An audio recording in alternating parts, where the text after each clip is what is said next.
Good afternoon. This is Bakes, Kevin Baker with Bakes Takes. Welcome to the podcast. It is Saturday, May 22nd. Hope you had a great week. We certainly had an eventful one. I'll cover all the above, and I'm really looking forward to this. Why I do this, my two sons, Bobby and Jack, 24 or 22, recently out of undergraduate business programs, and they would call me up and say, I've got a job interview, I've got a project. What do you think of the 10-year Treasury yield? Why is it going up? Why is it going down? What industry groups do you like? Why is stock selling off? And their friends would join in, and I enjoy it. Number one, it's an excuse to talk to my sons and connect, and I like to coach.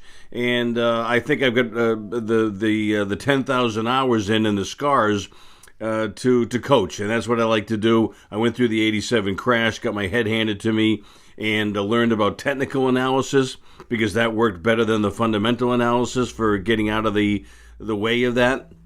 And I go charts first, fundamental second. It just works for me. I don't judge. You do whatever works for you. I read the things that maybe you don't want, or the Journal, Barron's, The Economist. I listen to dozens of podcasts. I devour newsletters. I monitor what my Google alerts bring in.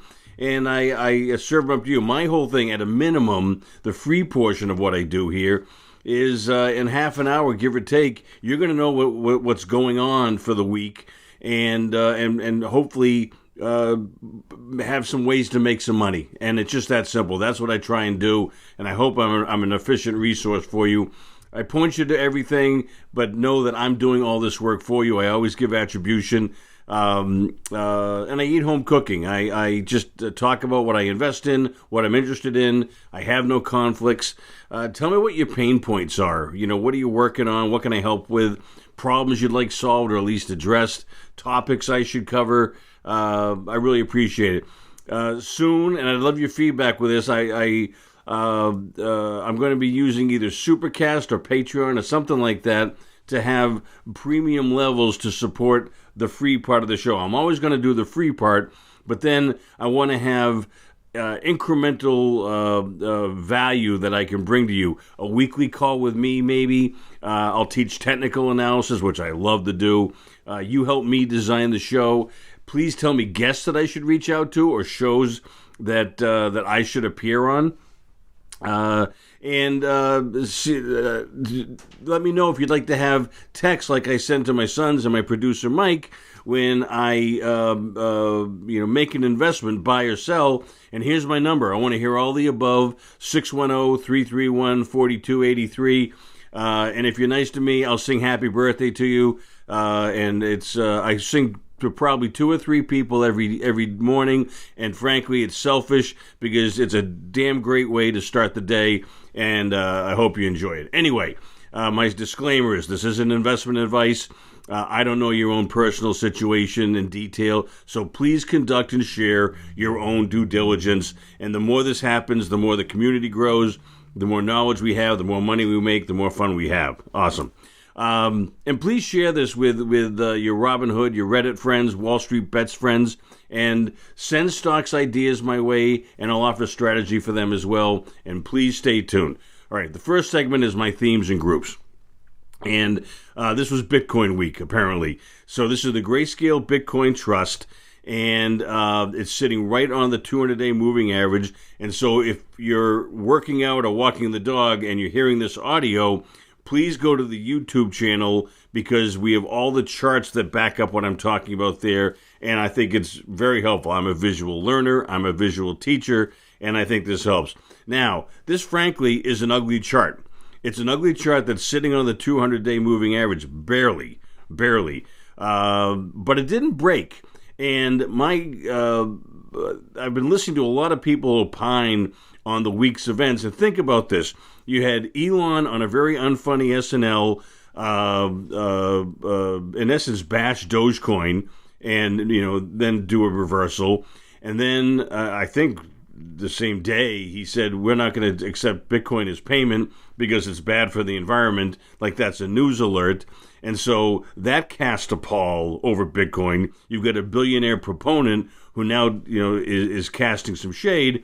And so that wasn't good. China, in essence, banned Bitcoin in the country. Financial institutions, banks, you can't trade it, and investors, you shouldn't speculate in this. And so really put the clamps down on a billion people. And then just to pile on, the IRS said any trade over $10,000 in Bitcoin we want to know about, and we're going to tax it. Now, why that doesn't happen right now in your basic brokerage statements, I don't know. And then Calacanis, Jason Calacanis, more on this later, went on a rant about China, which is worth a listen to, and really called into question, the viability of Bitcoin in essence. So, a few things. Number one, this always should be a small percentage of what you do, of what you own. I used before this pyramid idea where you have, your liquid assets, cash, gold, and Bitcoin to be that bottom of the pyramid, and call it, let's say, a year's worth of expenses. So you have a third in cash, a third in gold, and a third in Bitcoin. So it's maybe 3 to 10% of your assets total is in crypto. And I think that just makes sense. And you got to decide what that number is. But this shouldn't be the college money and the mortgage money. This doesn't make any sense. So keep a small percentage, and if you were freaking out this week, maybe you should take some off the table because you're going to get to the sleeping point. And I also believe in perspective. The main stream media, loves to create short-term impact, and if it bleeds, it leads. And Bitcoin, it did. Bitcoin went down 40% in 12 hours. That's a fact. But here's the perspective that I bring to the table. You tell me what you think. We bought this last year at around $15, and it then doubled in a month or two. And I've always said that if you have a dramatic move like that, take the original investment off the table and play with the house money, if you will, and let it run. That's what we did. So we took the original investment out, and so everything that you see on my portfolio is pure profit. It's letting it ride. So here's the other numbers that I want to give you. At the beginning of this year, we started at $32. Now this is, the Grayscale Bitcoin Trust, but it's roughly 32 grand, running to 58.22 is the top of Grayscale. So another double, and then we retraced it. We closed the week at 30.10.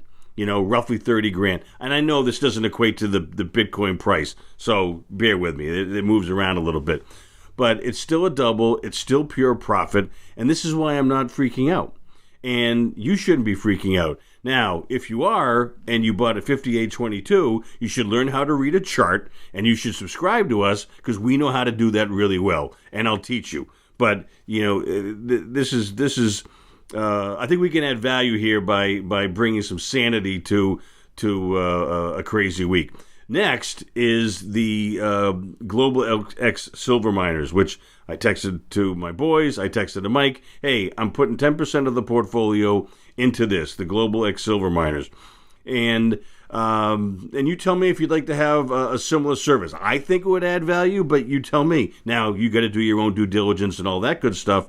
But this has worked. I mean, our portfolio is outperforming. We're making money. We're doing exactly what we said we can do. And we've got a portfolio that doesn't look like anybody else's out there. I feel very confident about saying that. But this is a high volume breakout. And it's a beautiful, beautiful chart. My eyes were drawn to it immediately.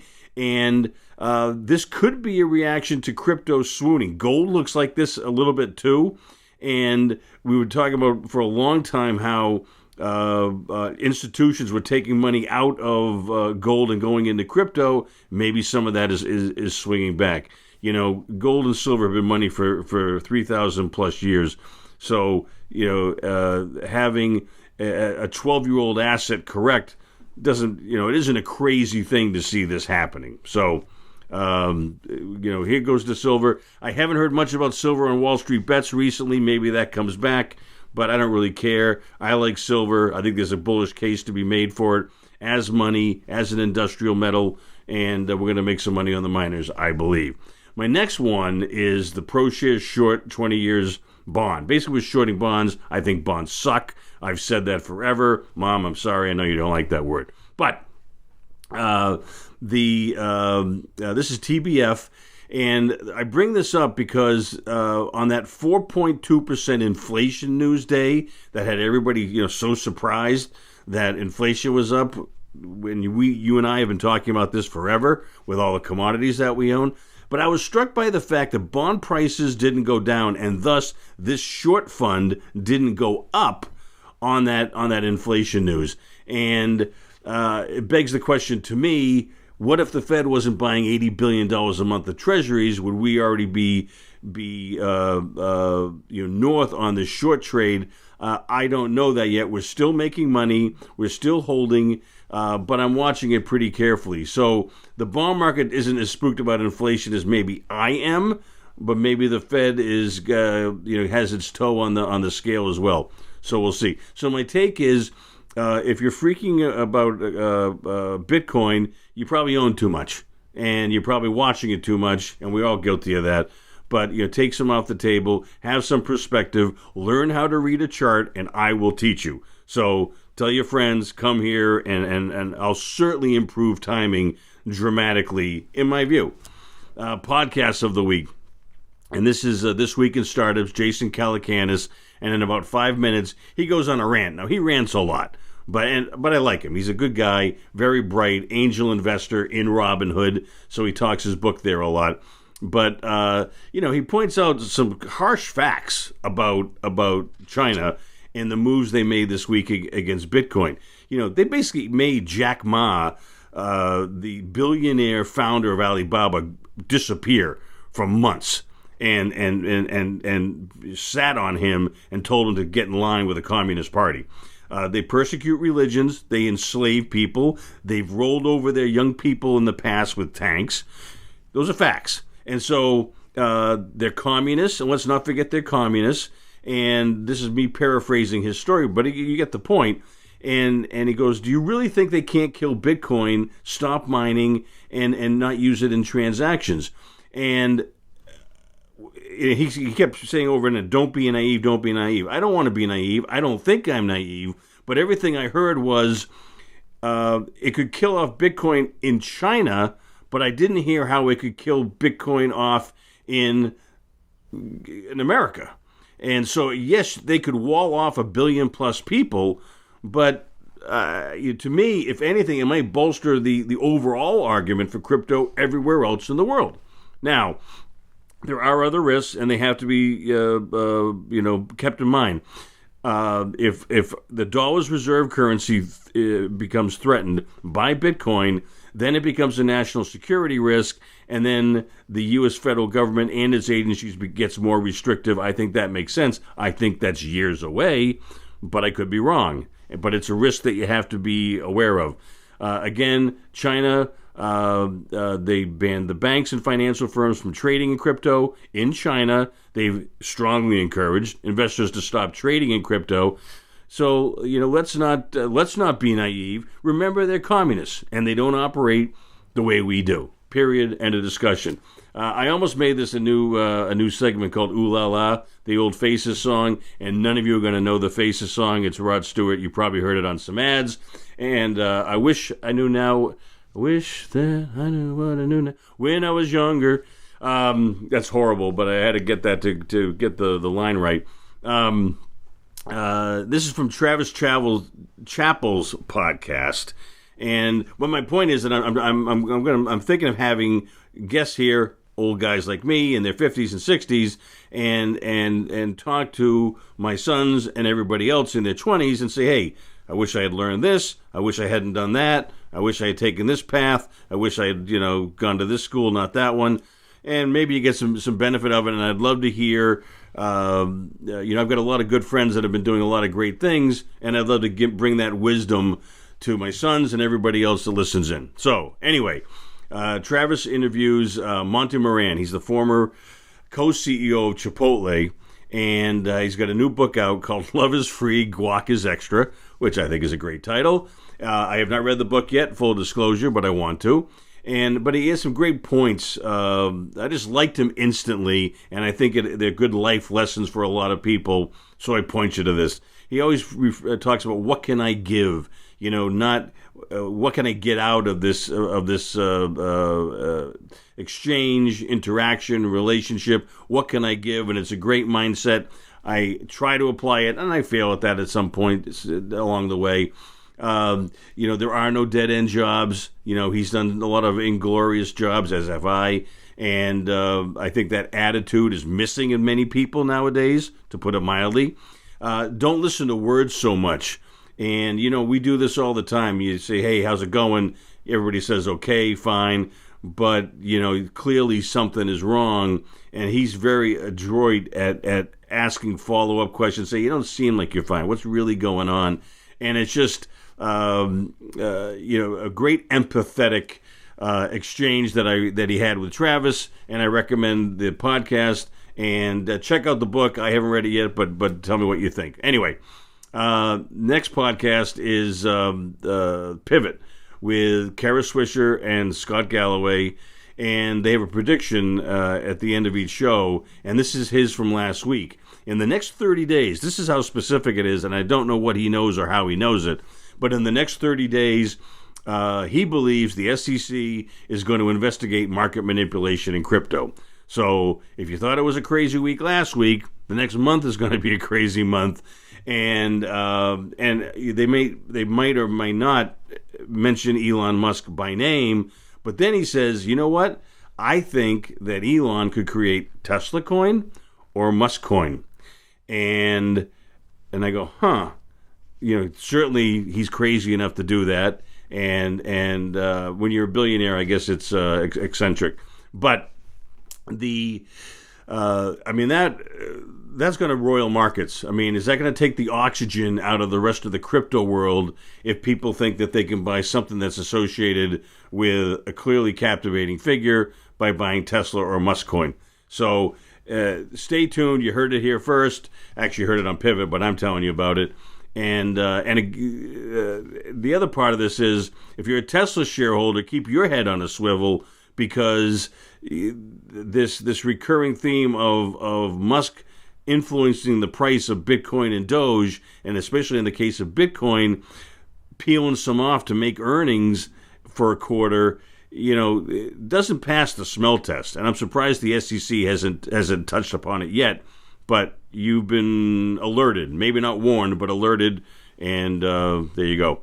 The next one is the Odd Lots podcast from Bloomberg, and this is to how far afield I go for you, my wonderful subscribers. This is Tracy Alloway and Joe Weisenthal. I'm almost positive I have those names right. I apologize if I don't. They interviewed Ryan Peterson from Flexport, and Flexport basically is the ones that they had 40 containers on the Suez Canal ship that was blocked. They move merchandise around the world big time, and the reason I bring this up is there's this argument that Powell brings out, is that these price increases, this inflation is transitory. Well. He lays out in great deals that firms everywhere, globally, are paying premiums just to get on ships. And if you don't pay them, the stuff stays on the dock, and you're just out of luck, period, end of discussion. Rolling, in quotes, is common, and think of that as being like bumped from a flight. We don't care that you need to get umbrellas to Walmart or chips to Ford. You can't get on the ship, period, because the containers aren't there, they're in the wrong place, they're stranded, we're still facing the delays from the Suez Canal, and so people are paying through the nose desperately to get their stuff to where they can sell it. And that's going to be passed along to consumers, and that's inflation, and it doesn't sound transitory to me. That sounds like it takes 6 months to a year, at least, to work out. The pandemic was about that length of time, so I think it's reasonable to expect that. reporters of the week, okay? And this is the Bitcoin show. Apparently, I didn't mean for this to happen, but I kind of go where my nose sends me. This is Avi Salzman and Barron's this past week. Bitcoin and other cryptocurrencies had another crazy week. Here's what could happen next. And I was aware of this, but maybe not to the extent. There's two Bitcoin markets. There's the one you and I do, or participate in, PayPal, Robinhood, Fidelity, etc., where you buy Bitcoin or the GBTC in an account, and most of us plan to hold it for an extended period. Then there's another market that's largely on unregulated exchange, where traders use derivatives and monstrous leverage that we're finding out, and frankly are agnostic about Bitcoin's price direction. They go both long and short, and so many people are using these futures contracts known as perpetual swaps. And on high volatility days, like we saw on Wednesday, this market is 20 times as big as the first. So talking about a tail wagging the dog, it's unbelievable. Joshua Lim, the head of derivatives at Genesis, said that when Bitcoin fell 40% in 12 hours, to 30,000, this second market can turn a dip into a rout really, really fast. So, you and I should just take note, know what we're dealing with. Let's not complain about it. We bought a speculative asset. We're all big boys and girls. You can't complain when you quadruple your money and then you decline 50%. This is the way the world works, especially with an asset that's 12 years old with all the controversy that I just alluded to. The other part of this was the Coinbase IPO. We kind of bought the rumor and sold the news. That was the peak. Coinbase now is a failed IPO, broke the deal price, and now we're in a news desert. What's going to push Bitcoin up? All we're seeing is the negative news. I don't see any positive news for Bitcoin for a while. So, and JP Morgan has pointed out that institutions are getting more back into gold than out of Bitcoin, according to their work. So here's the chart about wild crypto, and I guess we all knew this, but I always like a chart to put it in one place. This is just from the start of the year, and Bitcoin's the worst performer. Ethereum is absolutely crushing it, up 200+%. Dogecoin is up at least a double, give or take, and from next to nothing. So you just need some again perspective. This should be a small percentage of your assets, and you can't be surprised that you have a derivatives market that is a little bit murky, to put it mildly. Another thing I just thought of, a lot of this derivatives trading happens in Asia, and so the crypto is a 24/7 market. So a lot of things are going to be happening when U.S. traders are asleep. So don't be surprised when you wake up in the morning and you got crypto prices flying around, good and bad, way more than you think they should. So, newsletters of the week, Bear Traps report. This is from the IEA, and it's basically pointing out that there's been years and years and years of ambitious forecasts about renewables, and their renewables is wind and solar, and it's going to be this percentage of the energy supply and displace carbon by this much. And frankly, there's 7 predictions here, and they've all been ludicrously wrong. And so we've talked about ICLN, that ETF, because some callers have brought it up. And I agree with Larry McDonald and his team here. In our view, you can't get to carbon neutral by 2050 without nuclear. Period. End of discussion. So you have to have nuclear, and you have to have uranium, and it's just the bullish news on uranium keeps piling up, and you heard it here first, and we're staying with it. So that's my story, and I am sticking to it. And I wish I had, woke Mike up and did a breaking news story on Monday. But he talked about, Larry and his team did, Bitcoin is a leading risk indicator. This came out Monday, and it's pretty compelling. I mean, clearly Bitcoin is rolling over, And when that happens, it's bad for equities. And you could say this, what the link is or how good it is, but Bitcoin peaked in April, and we're feeling it here. So, and this is sell in May and go away, bad part of the year seasonally. So it's not outlandish that we're seeing these downward pressure in stocks, mainly in the NASDAQ, which is the next chart. We're at the 100-day moving average. I pay more attention to the 50 and the 200. Carter Worth likes the 150. We all have our things. But this makes some sense where we've tested the 100-day several times in the recent past, and now we've broken through it to the downside. So support has now become resistance, and it looks like we've topped out here in the NASDAQ, which feeds into what we talked about last week, where Apple, Amazon, and so many other companies blew the doors off of revenues and earnings, and the stocks didn't care. It's just they're tired, and they're also fighting interest rates going up, which makes those present valuations compress. And here's their drawing of a head and shoulders top, and it's pretty classic. I mean, I said the chart was ugly, and it is. If I was going through the chart book anew, I wouldn't stop on this. But head and shoulders, you have the left shoulder, then you have a peak, an ensuing peak, usually on lower volume, and then you have the down volume picking up on the right shoulder, and then it breaks the neckline, which is drawn here, this yellow line. And again, I wish I put this out Monday. What's he say? We're oversold on the relative strength index, and the minimum target is 34,000. And we blew through that to 30,200. And PM Portfolio Manager in Canada points out that a billionaire pushing an asset around with tweets is a problem, and I think it's going to continue to be a problem for some time. Next is the reform broker, Josh Brown, Ritholtz Wealth Management, and he can write a headline, stimulating the housing market is psychotic. And he's right. Look at this chart. We are down to 2 months of supply of single-family homes.